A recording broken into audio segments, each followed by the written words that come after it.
Kalau kita ngelola bisnis, sistem sudah terbentuk dengan baik semuanya, siapapun jadi pemimpin tetap jalan seperti bebek. Kamu mau jadi scientist tapi melarat, kerja di apotek, punya duit. Tapi sekarang saya tunjukkan sama Prof, saya bisnisnya maju, bukti ini bisa buka sampai di Amerika. Alhamdulillah. Saya ini tetap jadi dosen. Jadi maka misi Prodia, kita bikin Prodia. Misinya adalah delivering life-saving regenerative medicine. Saya bilang nomor 1 kita menyelamatkan jiwa manusia. Nanti bisnis datang sendiri belakangan. Kesel diri sendiri, kenapa tidak berani ngobati? Memang belum ada waktu itu ya. Tapi kita berani nyoba karena teori itu bisa.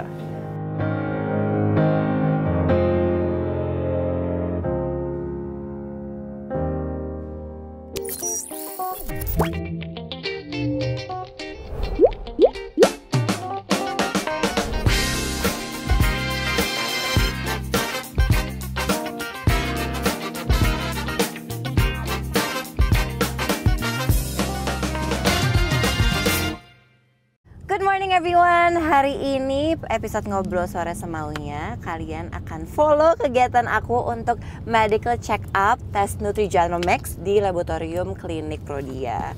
Dan ngomongin soal kesehatan, ibu aku itu adalah salah satu orang yang selalu mengajarkan aku bahwa kesehatan adalah salah satu hal yang paling penting pastinya. Makanya ibu selalu mengingatkan untuk rutin medical check up.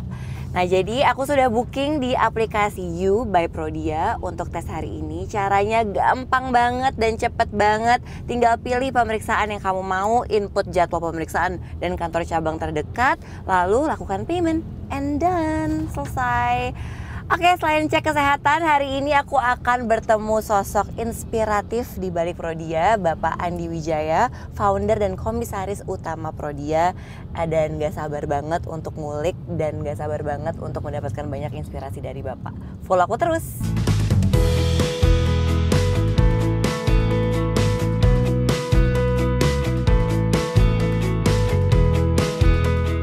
Pagi Mbak. Saya bantu Bu ya. Ini mau cek ya Mbak. Sebentar ya Bu ya. Ibu silakan ke lantai 2. Oke, terima kasih ya Mbak. Ya, silakan Bu. Pagi Mbak. Oh iya baik, saya arahkan ke ruang Oke, ya. terima kasih. Oh ini ada yang VIP, ada yang biasa ya Mbak jadinya? Oke. Selamat Halo Mbak, pagi. Selamat Kondisi kenal. total. Untuk pemeriksaannya hari ini Mbak Putri Nutrigenomic ya? Betul. Oke, sudah siap? Sudah. Oke, untuk preventif itu sendiri ada yang namanya pemeriksaan Prodia Wellness Genomic. Dan untuk yang lifestyle itu ada pemeriksaan Nutrigenomic Oke. dan Sport Genomic. Oke, jadi kita tahu ya nutrisi apa yang bagus buat kita, Betul. terus sports apa yang Betul. cocok buat kita. Betul. Pemeriksaan Nutrigenomics adalah pemeriksaan genomik untuk mengetahui kebutuhan nutrisi dan jenis olahraga yang tepat bagi tubuh kamu. Melalui tes ini, kita bisa tahu bagaimana pola makan dan gaya hidup yang tepat sesuai profil genetik dan mencegah munculnya resiko penyakit, terutama penyakit degeneratif seperti obesitas dan diabetes. Untuk pemeriksaan ini nanti Mbak Putri ada konfirmasi dari email. Oke. Ada 10 pertanyaan, nanti mohon diisi ya Mbak Oke. emailnya. Nanti setelah hasil sudah keluar, Mbak Putri akan terima berupa fee konsultasi dengan dokter gizi kami. Oke, terima kasih Ada lagi yang Mbak. ditanyakan Mbak Putri? Udah itu aja. cukup, Nanti terima hasilnya kasih. keluar berapa hari Mbak? Kurang lebih sekitar 2 minggu. Oke, terima kasih. Terima kasih. Pak Andi, Putri Pak, salam Ya, kenal. Apa kabar Pak? Baik, Sehat? sehatnya orang tua. Alhamdulillah Pak. Tadi aku habis tes Pak. Iya. Aku habis tes Periksa Nutrigenomics ya. Nutrigenomics Oh, Pak. Nutrigenomic. Iya, karena ibu aku yang paling ini selalu ngingetin untuk cek kesehatan. Oh iya, Iya, Bapak seberapa sering cek kesehatan? tiap bulan. Hah, Bapak tiap bulan? Enggak, karena saya penderita diabetes sudah Oke. 48 tahun. Tapi enggak ada komplikasi sama sekali. Teman-teman, Bapak ini umurnya 88 tahun loh, luar biasa banget ya. Bapak biasanya kalau tes kesehatan apa aja Pak yang wajib? Saya hanya periksa urusan monitor gula darah. Oke, gula darah. Karena diabetes enggak meriksa gulanya. HbA1c, sistatin, fungsi ginjal karena diabetes komplikasi ke ginjal. Kemudian diabetes inflamasi bisa komplikasi pembuluh darah. Jadi HSCRP, ya itu aja semuanya. Pak, kalau teman-teman yang nonton kan masih muda-muda semua Pak, umurnya 18 tahun sampai 25 tahun. Yes. Harusnya kita tes medical check up tuh apa Pak yang paling penting? Kalau muda, Iya, kalau muda. Kalau masih muda, sebetulnya belum sakit. Tapi ada yang muda, ya diabetes. Iya. Tapi kan harus preventif ya Pak sekarang ya. Yang paling penting itu preventif. Iya, betul. Kalau udah sakit sudah susah. Udah stroke itu udah nggak bisa apa-apa. Iya. Yang penting tes ya Pak. Jadi tahu nih gimana untuk nge-prevent. Ya, beberapa aja lah. Ya misalnya kayak gula, sebab bisa diabetes. Kemudian kolesterol itu ya. Pak, kolesterolku tinggi banget loh. Berapa? Aduh, nggak mau ngasih tahu. Kolesterol aku tinggi banget. Dia harus diturunkan. Iya, udah dong Pak. Akhirnya aku udah olahraga, makan diet. statin. Bener. Gitu Pak. Ya. Pak, Bapak tuh biasanya kesehariannya dari pagi sampai malam. Jadi mulai dari jam berapa Pak biasanya? Saya bangun jam 4 pagi. Apa bangun jam 4 pagi? Baca. Setiap hari? Iya, setiap hari. Kadang-kadang jam 3 baca jurnal ilmiah. Kan saya masih dulu kan dosen ya, artinya guru besar di perguruan tinggi, tapi kan udah pensiun jadi Pak saja, tidak profesor. Tapi masih baca terus karena saya masih diundang bicara di mana-mana. Kayak kemarin Sabtu barusan bicara di Surabaya. Di sana ada quadruple symposium UNR yang adakan Prof. Askandar. Saya bicara tentang ini gut mikrobiota. Di usus kita ini ada triliunan bakteri. Nah itu sangat menentukan sekarang. Selain genomik, mikrobiota itu menjadi penting. Menarik. Hanya memang kita belum punya data orang Indonesia. Kalau data luar negeri tidak cocok. Iya. Orang Indonesia makan rendang. Iya benar, beda banget ya Pak ya. Mereka tidak makan bangsa kayak gituan. Ya kan? Jadi kita sedang ngumpulin kerjasama Jepang untuk data Indonesia. Kayak genomik ini kan punya data Indonesia. Iya. Kalau enggak data Indonesia enggak bisa banding. Nggak bisa, bener. Ya. Bener Pak. Jadi Bapak continuous learning ya Pak ya? Ya, belajar terus ya? Luar biasa loh dari jam 3 pagi. Pak, Bapak mau ajak aku keliling-keliling? Yuk.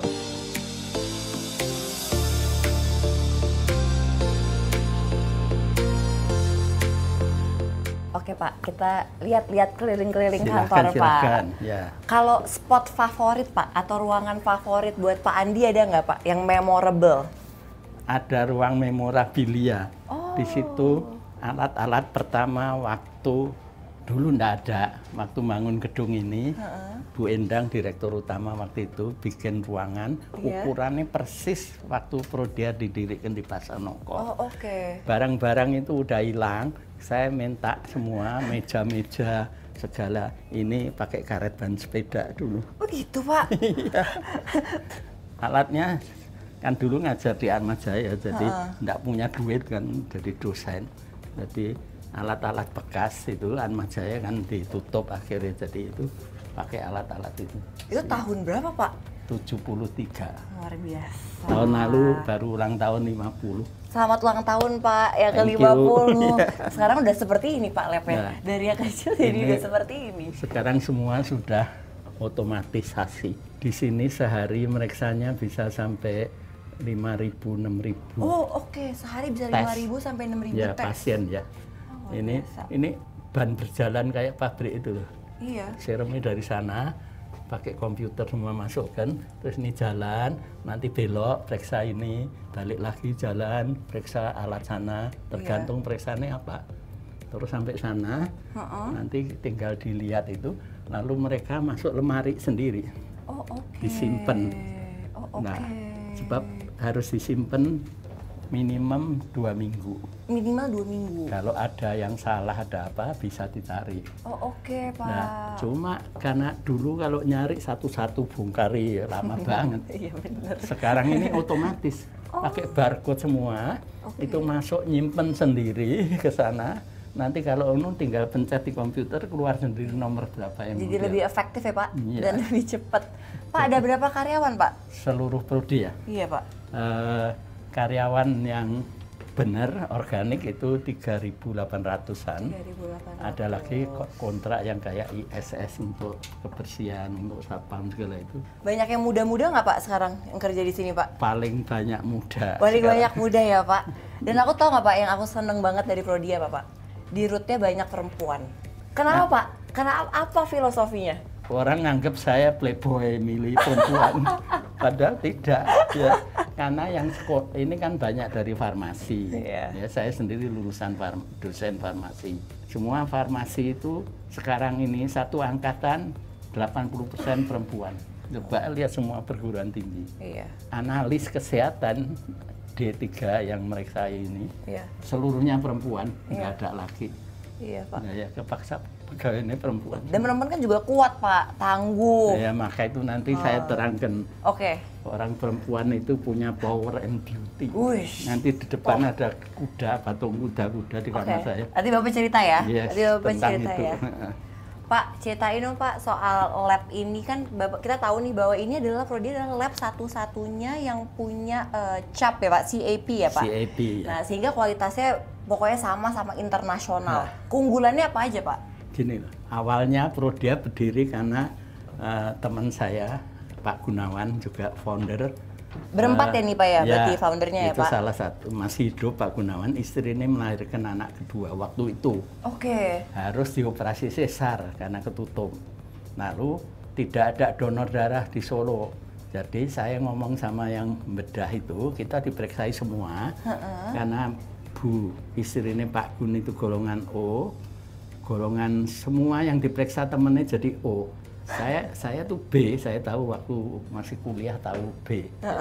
Berarti saya ngomong sama ndak ada PMI, jadi harus donor hidup. Oke. Nah, saya kasih tahu sama dokter Objin yang bedah itu, nanti kalau mau transfusi seandainya bleeding, itu dicek lagi, cross check.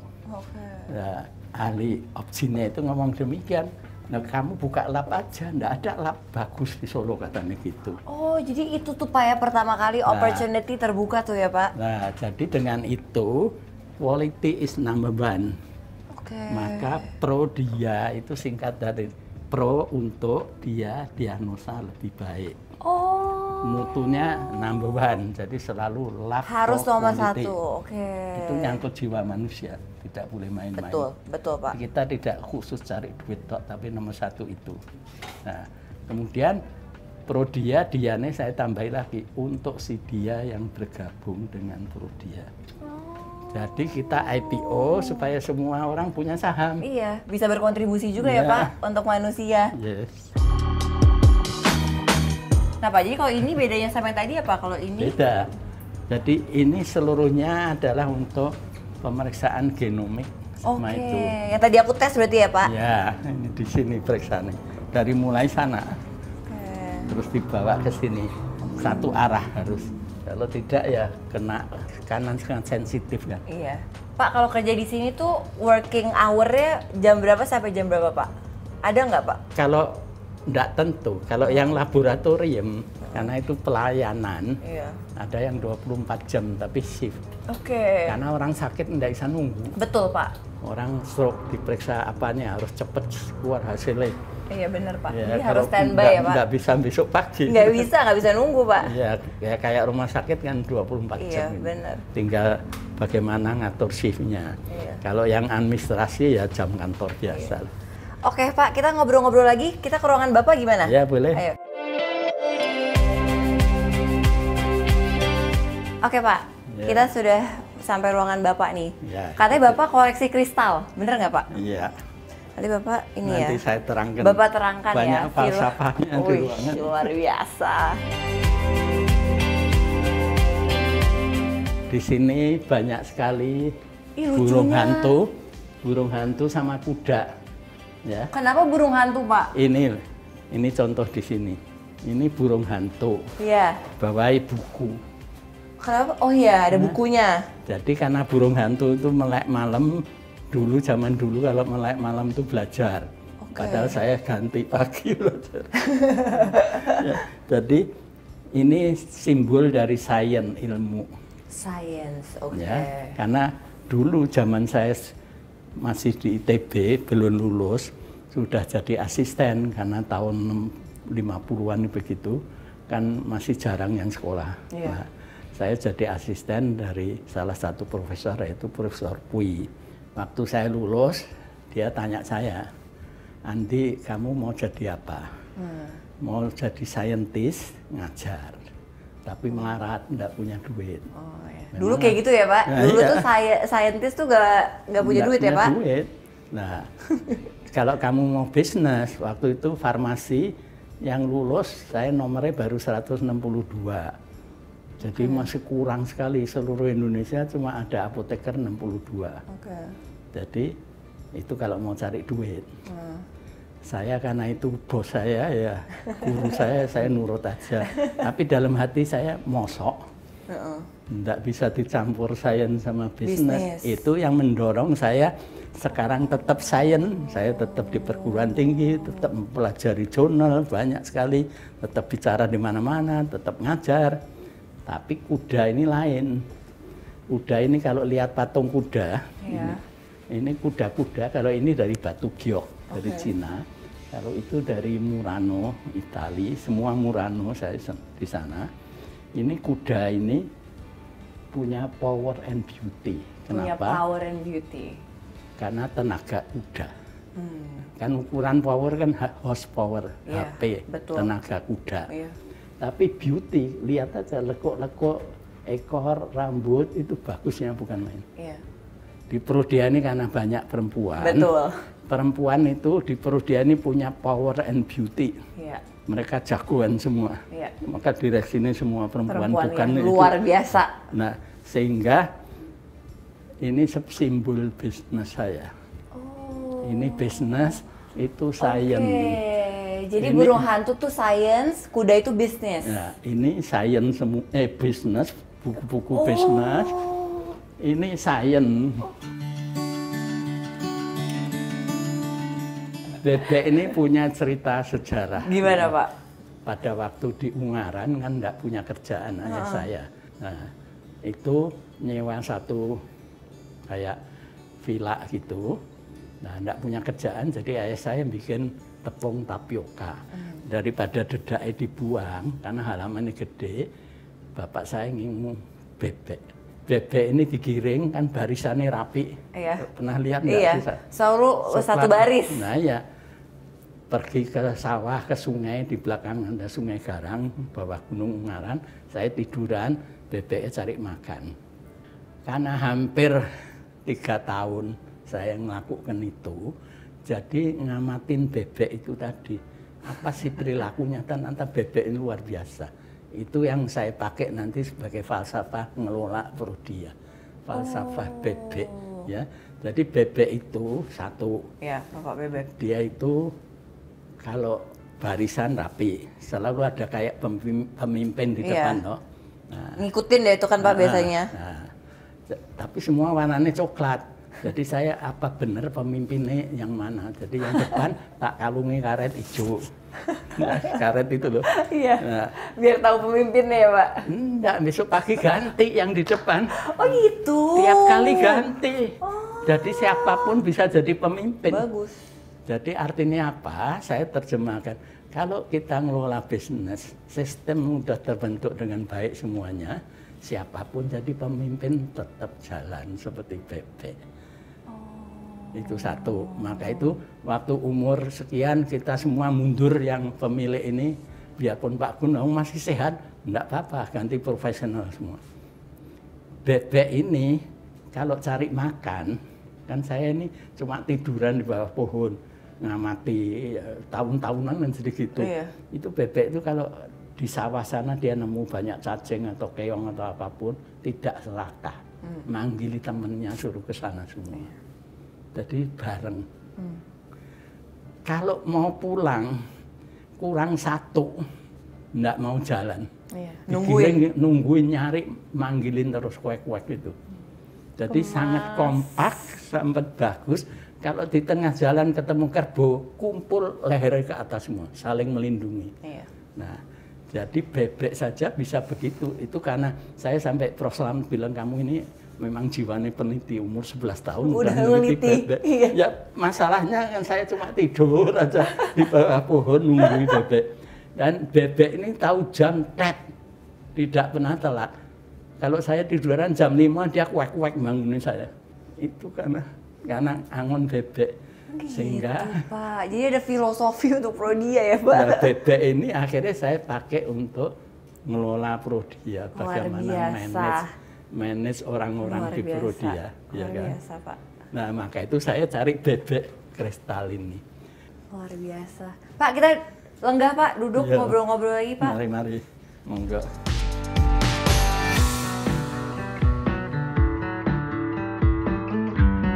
Andi, tadi kita udah ngobrol sedikit sebenarnya soal gimana Bapak mendirikan Prodia. Tapi aku penasaran Pak, lebih detail lagi. Jadi awal mulanya tuh gimana Pak? Ya, itu tadi, awal mulanya istri Pak Gun yang melahirkan yang salah golongan darah. Nah, kemudian dokternya nganjurin saya suruh buka lab. Karena lab zaman dulu itu hanya di rumah sakit. Dan itu pun di belakang bukan di depan. Iya.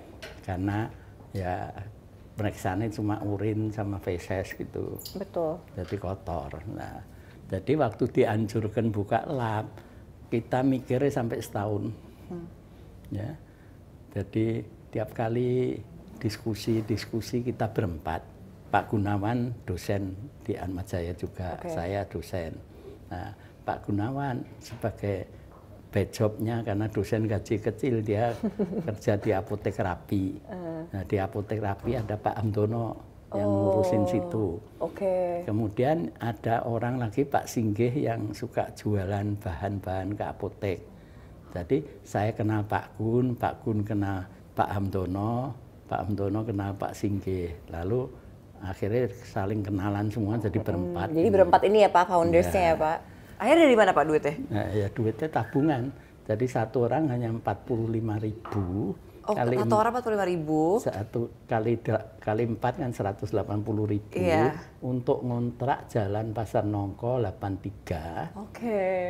Di sana memorabilia ada fotonya ya. Pada saat itu ratusan ribu bisa ngontrak ya Pak. Nah, alatnya dari mana? Alatnya karena kita setengah tahun enggak digaji di Atmajaya.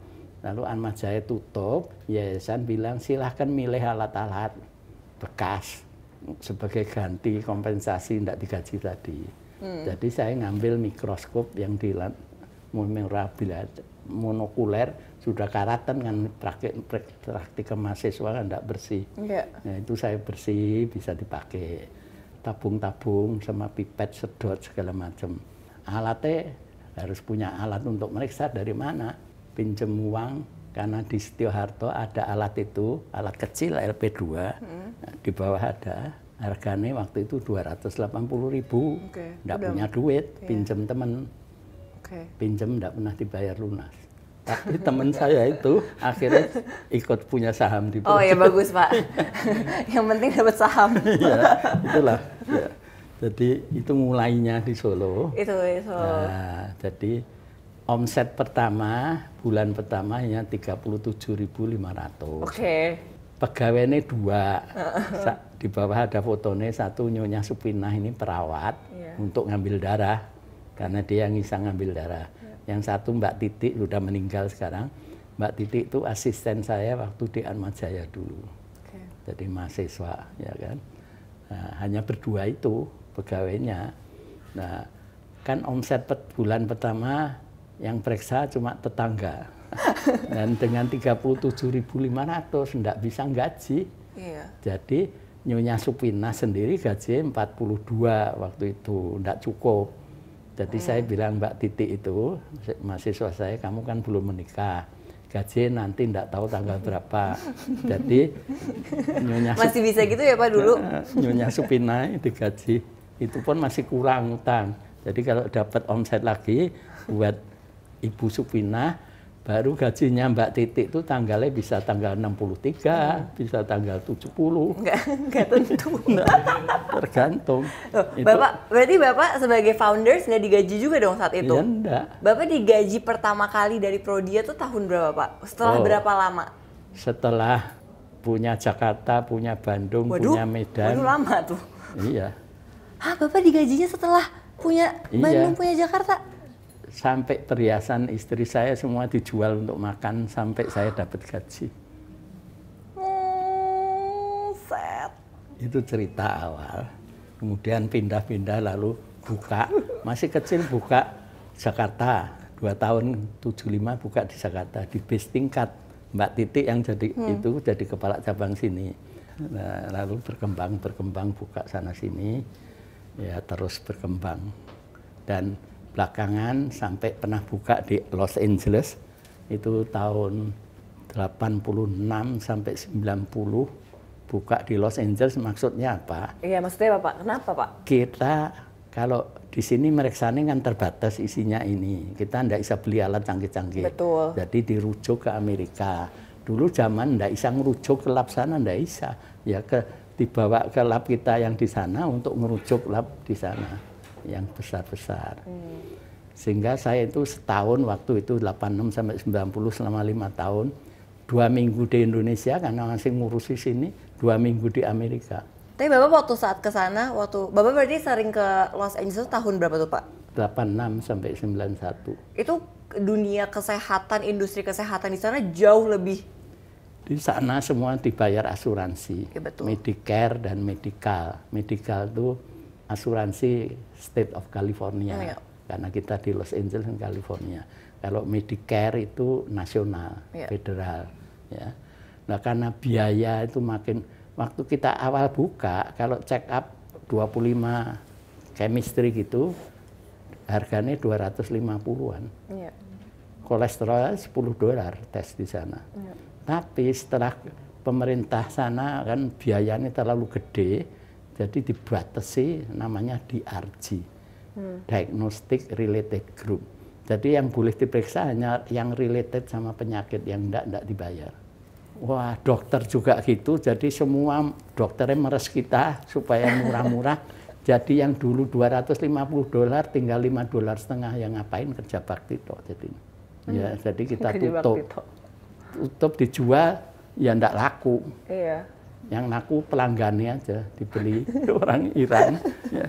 Bukan alat-alatnya, buang alatnya susahnya setengah mati. Jadi gimana tuh Pak? Dibuang tidak boleh.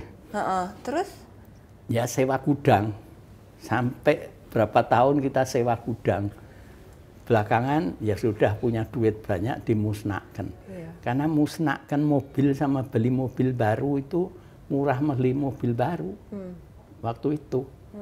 Mencet sampai hancur itu bayarnya mahal, termasuk alat-alat ini tadi. Iya, benar. Jadi kita tahan sampai 5 tahun sampai punya bapak, udah alat-alat itu dipencet hancur. Iya. Nah, itu pengalaman di sana. Pak, aku penasaran kan Bapak tadi juga udah bilang ya waktu di ruangan Bapak, pentingnya perpaduan antara business and science gitu ya. Itu tuh gimana sih Pak cara dapat teori memadukan sains dan bisnis yang benar? Karena bidang saya ini kan saya ini dari ITB ya, kemudian dapat beasiswa ke Amerika. Ya. Puising prof saya itu sudah pindah ke Amerika, jadi tidak ketemu. Jadi saya balik lagi ditarik ngajar di ITB setelah dari Solo itu. Waktu buka Bandung ngobrol-ngobrol sama kan teman seangkatan banyak jadi dosen di sana. Saya ditarik ngajar ITB lagi. Jadi saya yang ngajar, tapi sambil bisnis. Bisnisnya udah jalan. Jadi mulai itu saya mempelajari, karena saya belajar biologi molekuler. Zaman saya lulus itu tahun S3 di Jerman ya, itu lulus saya tahun 78. Ya. Saya sekolah biologi molekuler di sana. Semua teman sekolahnya ke Marburg, artinya bikin obat atau nyari bikin formulasi dan sebagainya. Bapak berarti S1-nya Bapak apa? Farmasi. Farmasi, S2-nya? Tidak ada S2 zaman dulu. Oh, langsung S3. S3-nya 5 tahun ya, penelitian saja, nemukan sesuatu gitu loh, ya. Teman-teman bilang kamu itu mau jadi apa, sekolah kok diawang-awang ilmu. Karena zaman itu enggak ada orang belajar biologi molekuler. Tapi karena itu saya jadi satu-satunya di Indonesia ahli biologi molekuler zaman itu, ya. Sehingga saya dipakai di mana-mana. Kemudian bidang saya menjadi molecular mechanism of disease. Jadi semua penyakit molekuler mekanismenya saya tahu. Dengan demikian bagaimana nangani, bagaimana mendiagnosa itu bisa. Nah, menarik, Pak. Sehingga saya ya diundang orang dokter bagian ginjal, dokter saraf, dokter endokrin, semua bicara di sana sini untuk ngomong perkara molekular mechanism of disease. Nah, itulah jadi gabungan dua.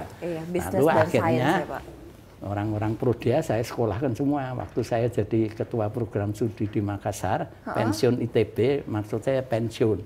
Saya mau jadi pelukis saja dulu nih. Oh, mau jadi pelukis? Nah, kan seneng seni kan. Dipanggil Unhas, Fakultas Kedokteran sama Pak Rektornya waktu itu Pak Idrus Paturusi, ahli bedah tulang ya. Beliau mengatakan, Pak Andi ngajar di Unhas, bikin program studi baru yaitu biomedik. Jadi saya ngajar di sana, jadi ketua program studi 11 tahun. Wow. Angkatan pertama sudah telat tahun ajarannya, tapi harus mulai. Jadi orang Prodia tak sekolahkan semua. Sehingga akhirnya orang Prodia yang sekolah S2 itu ada 67. Wah, luar biasa. Yang sekolah S3 ada 37, termasuk Bu Dewi, termasuk tadi Indri, segala macam itu semua S3. Luar biasa, Pak. Murid saya semua. Luar biasa. Nah, kemudian saya balik ke sini di ITB, ditarik balik ITB lagi. Jadi ya di ITB yang bimbing beberapa, kemudian ke Unpad. Ditarik, sampai sekarang ini saya masih ada di Unpad, jabatan resmi Ketua Dewan Penasehat Ilmiah Fakultas Farmasi. Luar biasa. Makanya Bapak nggak pernah berhenti belajar ya. Makanya Bapak bangun jam 3 pagi baca jurnal. Sehingga pada waktu kita buka LE, Profesor Pusengbo saya undang. Oh, oke. Datang, beliau kan tinggal di sana, bikin pabrik obat, saya undang datang ke pembukaan lab kita di sana. Saya bilang, Prof, maaf. Dulu saya masih ingat, Prof ingat enggak? Waktu saya lulus, Prof bilang, kamu mau jadi saintis, tapi melarat kerja di apotek punya duit. Nah, saya kan enggak berani bantah karena waktu itu kan saya bos. Tapi sekarang saya tunjukkan sama Prof, saya bisnisnya maju, bukti ini bisa buka sampai di Amerika. Alhamdulillah. Sainsnya tetap, saya tetap jadi dosen. Iya. Jadi imbang ya, Pak. Iya. Jadi imbang. Itulah sejarah.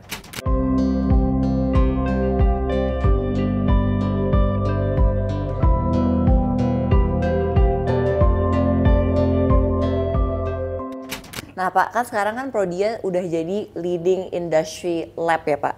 Ini berarti gimana nih, Pak, ke depannya Prodia untuk mewujudkan the next gen demi peningkatan kualitas kesehatan di Indonesia? Kalau Prodia, suatu ketika, tahun berapa lupa, pokoknya sebelum IPO, ya 2015 atau apa, saya sedang ada di Jerman, waktu itu ada urusan lain di Leipzig, dapat telepon, sekretaris saya bilang dapat telepon dari Goldstein. Ya tak terima, ngapain? Dia bilang, kamu datang ke sana enggak membayar, kita ngadakan pertemuan yang dihadiri 8 orang pemenang hadiah Nobel. Bicara semua di sana, di Houston, Texas. Ya. Jadi saya tanya sekretaris saya dari Frankfurt ini lewat mana ke sana, enggak balik lagi jauh. Dia bilang ada direct flight Lufthansa dari Frankfurt sampai Houston. Langsung lah Bapak berangkat? Berangkat dan 2 hari. Biasanya kalau saya ngikuti simposium itu, kalau zaman dulu slide kan masih itu lampu harus dimatiin. Begitu lampu mati, mata saya mati, merem. Sampai teman saya bilang, Pak Andi ini aneh. Kalau sudah mulai orang presentasi tidur. Tapi dia lebih ngerti, saya enggak ngerti. Saya melek yang ngatur enggak ngerti, dia ngerti. Lalu saya bilang, yang merem kan mata nih, kupingnya kan enggak. Bapakku juga suka gitu, Pak. Nah, ya. Bapakku juga suka gitu, kalau aku presentasi bapakku merem, tapi dengerin semua kok. Nah ya, kupingnya kan dengerin nih. Kupingnya enggak merem. Terus Pak? Ya itulah. Akhirnya jadi mulai mempelajari semua dan kita ngikuti terus perkembangan. Iya, jadi selalu mengikuti perkembangan ya Pak? Ya, mengikuti perkembangan, tes baru. Juga menciptakan sendiri, macam genomik itu banyak menciptakan sendiri. Yang ada ya meriksa genomiknya, tapi periksa untuk nutrigenomik untuk urusan makan atau olahraga atau apa kan beda. Iya. Itu bikin sendiri. Iya. Nah Pak, kalau gimana nih Pak kontribusi strategisnya Prodia di bidang kesehatan, pendidikan, dan bisnis untuk mewujudkan Indonesia yang lebih maju lagi? Ya, itu justru paling penting buat saya. Ya, pendidikan misalnya. Maka semua tak sekolah no S3, termasuk bukan saya, bukan orang Prodia, dokter-dokter banyak yang disponsori untuk sekolah S3. Karena kita punya PERI, Prodia Education Research Institute. Saya ngalami sendiri, saya pengen sekolah susah banget. Biarpun ini sudah tua sebetulnya waktu itu kan, artinya bukan anak-anak lagi.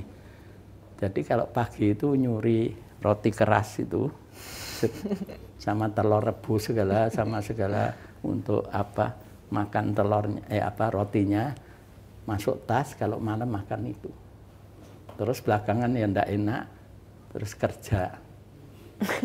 Kerja di airport dorong itu loh, ngumpulin troli.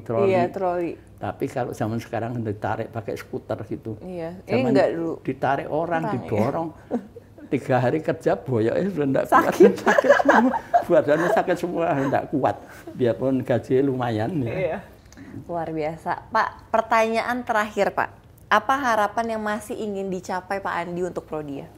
Saya mulai ketarik stem cell menghadiri tadi yang di Houston. Yang Nobel itu ya Pak? Ya. Pengkumpulan Nobel. Kemudian saya mulai belajar next generation medicine. Apa? Iya. Salah satunya regeneratif medicine. Regeneratif ini nyangkut stem cell. Saya terus belajar kemana stem cell, enggak ada. Buku-buku jurnal yang enggak nemu. Dan tahun awal-awal. Jadi saya belajar namanya di Grand Old Man, Pak Tua kalau kita manggil, di UCSF, University of California, San Francisco. Itu Pak Wensberg ini bapak stem cell. Dan belajar di sana bareng sama Yamanaka.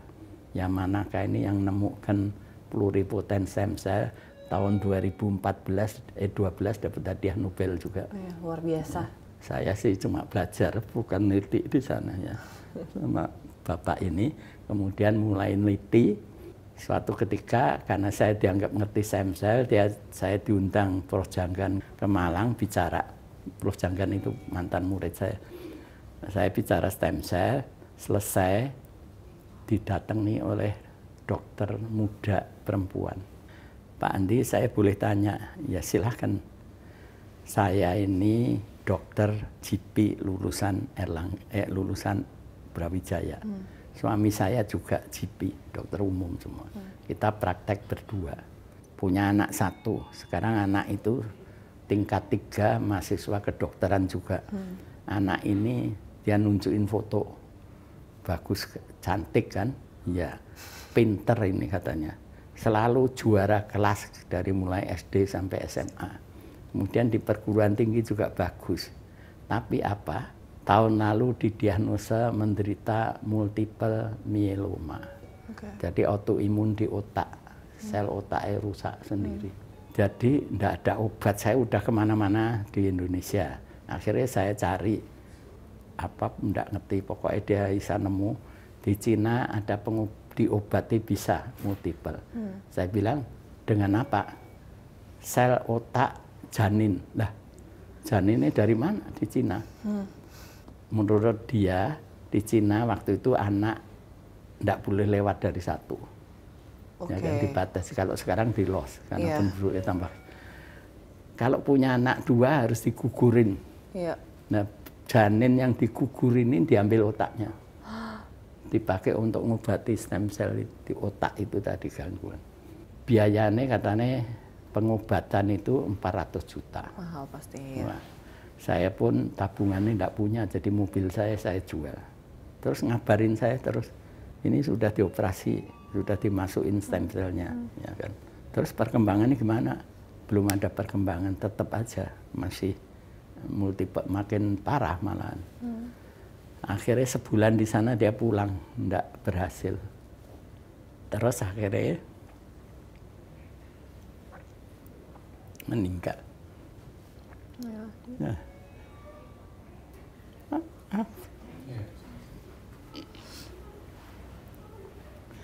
Kalau saya ingat ini selalu terharu. Saya ngomong sama Cynthia yang sekarang direktur stem cell.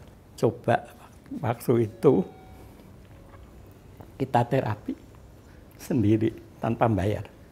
Ya, diambil dari darahnya dia saja, bukan dari otak. Ya. Teori ada. Kenapa enggak saya lakukan?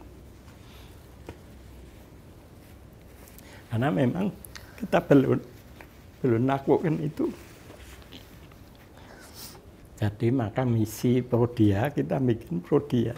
Misinya adalah delivering life-saving regenerative medicine. Jadi sekarang saya ini sedang fokus, biarpun ada perusahaan sekarang bikin alat-alat, bikin reagen, saya fokusnya ke stem cell. Karena itu misinya delivering life-saving regenerative medicine. Dan itu masih peneliti stem cell di Indonesia jarang. Dan kita sekarang bantu penelitian semua, ada beberapa dokter RSPAD, ya, ada yang untuk kanker, ada yang untuk cartilage dan sebagainya tentang stem cell. Kita bantuin semua. Saya bilang nomor 1 kita menyelamatkan jiwa manusia. Ya.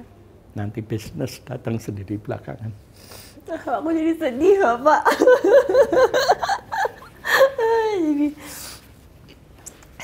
Maka itu saya kalau cerita ini, kenapa? Kesel diri sendiri, kenapa enggak berani ngobati? Memang belum ada waktu itu, ya. Iya. Tapi kita berani nyoba karena teori itu bisa. Iya. Gitu loh. Jadi kalau seandainya waktu itu kita lakukan, barangkali bisa menyelamatkan dan tidak bikin mereka miskin habis-habisan. Bapak, itu yang masih kurang yang akan saya lakukan terus.